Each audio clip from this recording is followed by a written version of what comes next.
सच्चा प्यार किस्मत वालों को ही मिलता है। एक लड़का था जिसका राष्ट्रीय बिजनेस का काम चलता था। आशुतोष विदेश अपने बिजनेस मीटिंग के लिए गया था और अब वहां का सारा काम समाप्त करके आज भारत वापस लौटा था।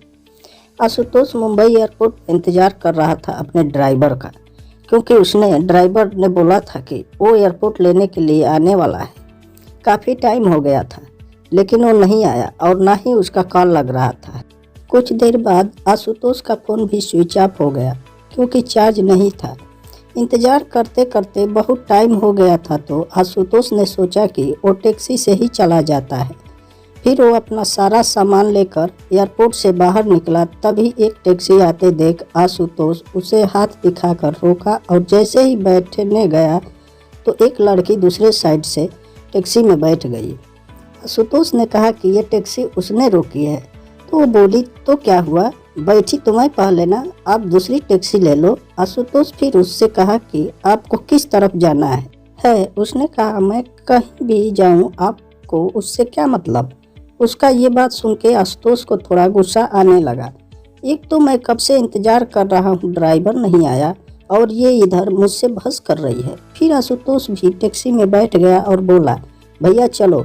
वो लड़की ज़्यादा कुछ नहीं बोली और आगे चल के उसका घर आ गया तो वो आशुतोष से पहले ही उतर गई।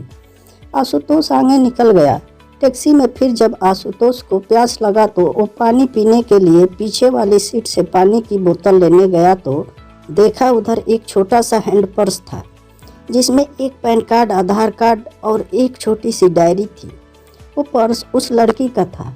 आशुतोष ने ड्राइवर से बोला कि देखो, ये उस लड़की का पर्स इधर छूट गया, तुम इसे पुलिस स्टेशन में जमा कर देना। फिर वो ड्राइवर बोलने लगा कि नहीं साहब, मैं नहीं पढ़ना चाहता ये पुलिस के चक्कर में। वो 10 सवाल पूछते हैं, बार बार पुलिस स्टेशन बुलाते हैं। मैं ठहरा एक ड्राइवर, दिन भर गाड़ी चला के कुछ पैसे कमाता हूँ। अगर पुलिस स्टेशन के ही चक्कर काटते रह गया तो खाऊंगा क्या। साहब, ये काम आप ही कर दो, आप पुलिस स्टेशन जाके जमा कर देना। फिर आशुतोष ने सोचा, ठीक है, मैं एक जिम्मेदार नागरिक होने के कारण ये तो कर ही सकता हूँ। और फिर आशुतोष का घर आ गया। आशुतोष ड्राइवर को उसका भाड़ा देकर उतर गया। आशुतोष के घर में आशुतोष और उसके मम्मी पापा रहते हैं। आशुतोष उनसे मिला, उनका हाल चाल लिया और पूछा कि एयरपोर्ट पर मुझे लेने ड्राइवर क्यों नहीं आया। तो माँ ने बताया कि रास्ते में गाड़ी खराब हो गई तो उसने तुम्हें कॉल किया लेकिन तुम्हारा फ़ोन ऑफ था। तो उसने घर पे कॉल करके बताया कि वो गाड़ी ठीक कराने के लिए जा रहा है। आशुतोष ने कहा, ठीक है। जब आशुतोष शाम को सोकर उठा तो अपना कमरा ठीक करने में जुट गया जो कि बहुत बिखरा हुआ था। तभी आशुतोष को वो उस लड़की का पर्स दिखा जो उससे गाड़ी में मिला था। आशुतोष ने उसे खोला तो उसमें डायरी था। उसे निकाल के देखा, उसमें कुछ फ़ोन नंबर लिखे हुए थे जिसमें एक नाम था सुनीता।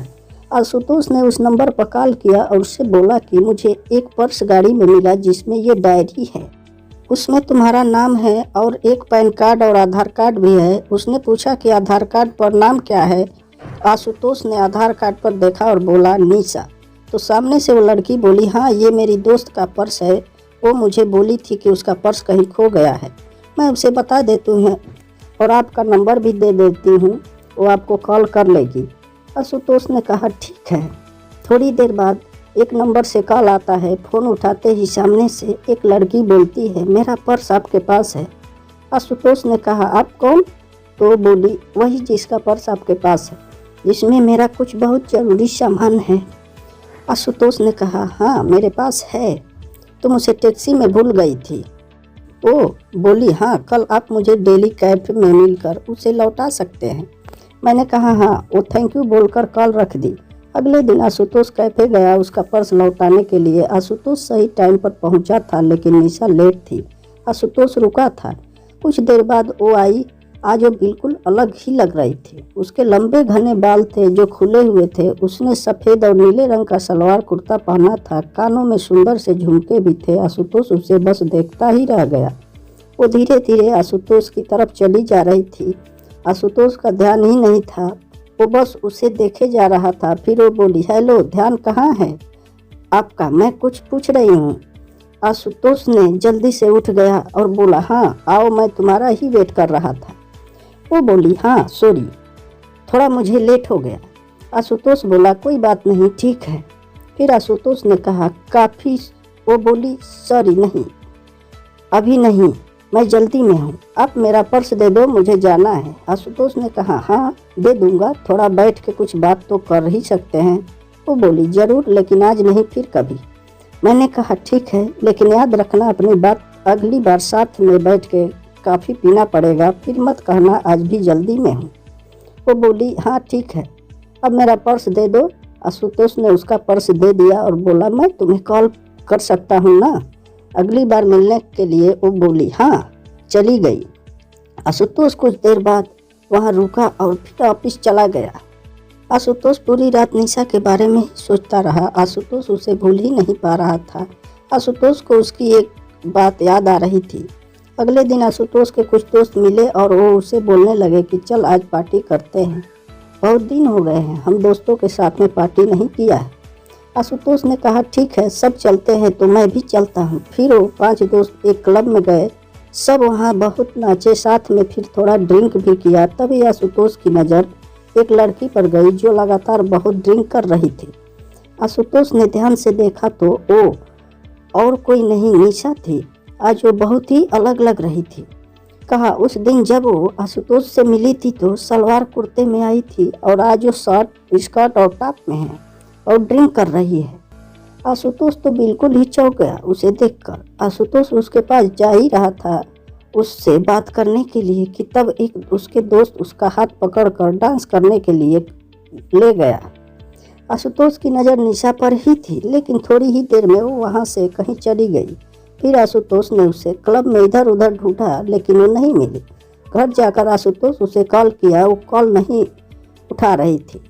आशुतोष उससे बहुत बार कॉल किया, लेकिन उसने आशुतोष का एक भी कॉल का जवाब नहीं दिया। अगले दिन फिर आशुतोष उसी टाइम पर क्लब गया ताकि अगर वो आज आई तो वो उधर ही उससे पूछ लेगा। आशुतोष अंदर जाकर वेट कर रहा था, लेकिन वो आज नहीं आई। फिर आशुतोष ने उसे कॉल किया, इस बार उससे कॉल उठाया। कॉल उठाते ही आशुतोष उससे पूछा कहाँ हो तुम? वो बोली क्यों, क्या हुआ? मैंने उससे बोला कि कल मैंने तुम्हें क्लब में देखा था, तुम हद से ज़्यादा ड्रिंक कर रही थी, क्या हुआ है? तुम्हें कोई किसी बात का टेंशन है क्या?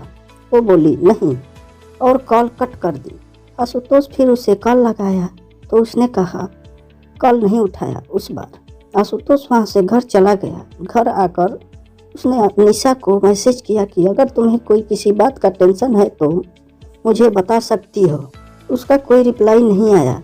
2-3 दिन हो चुके थे, तभी तक निशा ने कुछ नहीं कहा था। आशुतोष फिर निशा को कॉल किया, उसने कॉल उठाया। आशुतोष ने बड़े आराम से बोला कि तुमने कुछ रिप्लाई नहीं दिया मेरे मैसेज का।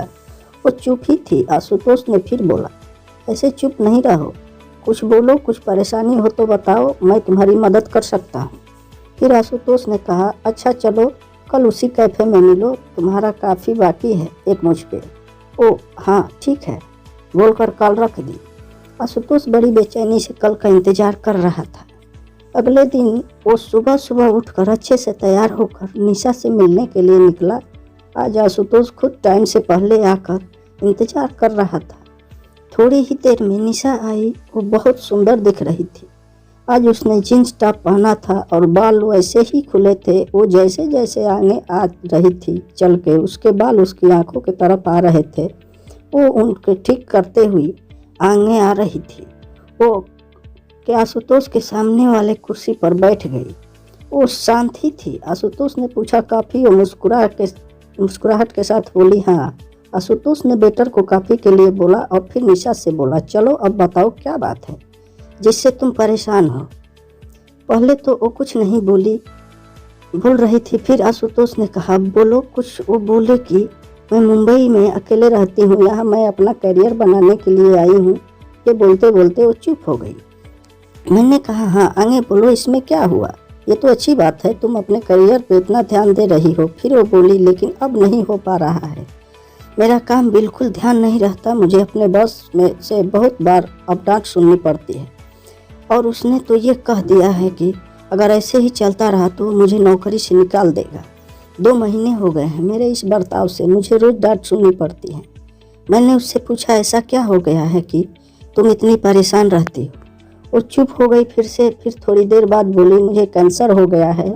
ये सुनकर आशुतोष घबरा गया। आगे वो बोलती रही, 2 महीने पहले मैंने चेकअप करवाया था तो डॉक्टर ने बोला कि मुझे कैंसर हो गया है, अभी 2nd स्टेज पे है। ये सुनकर मैं तब से परेशान हूँ कि कैसे मैं सब करूँगी, मेरा इस दुनिया में कोई नहीं है। बचपन से ही मैं अनाथ हूँ, बस कुछ ऑफिस के दोस्त हैं। मैं ये बात अपने ऑफिस में भी नहीं बता सकती कि अगर बॉस को पता चला तो मुझे नौकरी से ही निकाल दे। 3 महीने पहले ही मेरा प्रमोशन हुआ है, मुझे हेड ऑफ द डिपार्टमेंट बनाया गया। ये सब हो गया है, मैं अब क्या करूँ, कुछ समझ नहीं आ रहा है।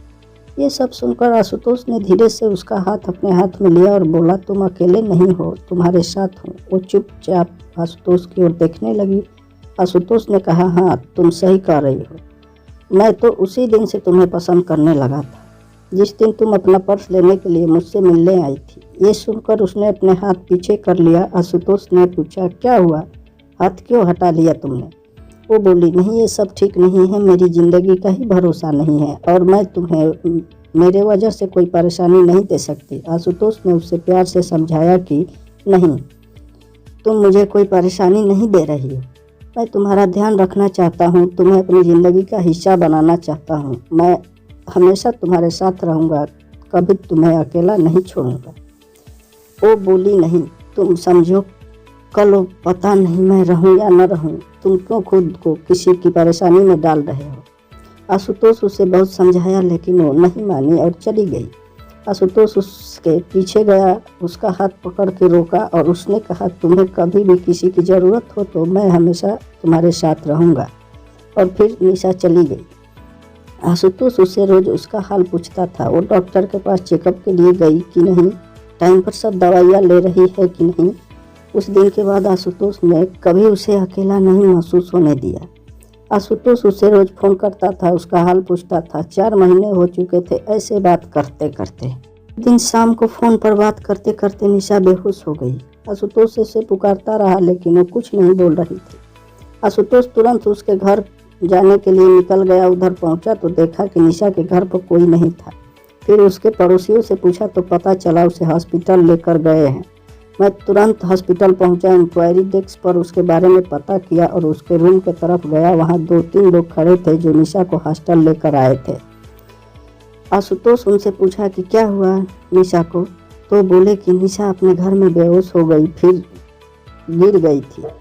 वो तो उसके घर का दरवाज़ा थोड़ा खुला था तो एक बच्चे को बॉल खेलते खेलते उसके घर में चला गया तो हमने जाकर देखा ये बेहोश पड़ी थी। निशा अकेले रहती है, या तो हम उसे हॉस्पिटल लेकर आए। तभी आईसीयू से एक डॉक्टर बाहर आए और बोले निशा की हालत ख़राब है, हमें उसका ऑपरेशन करना पड़ेगा।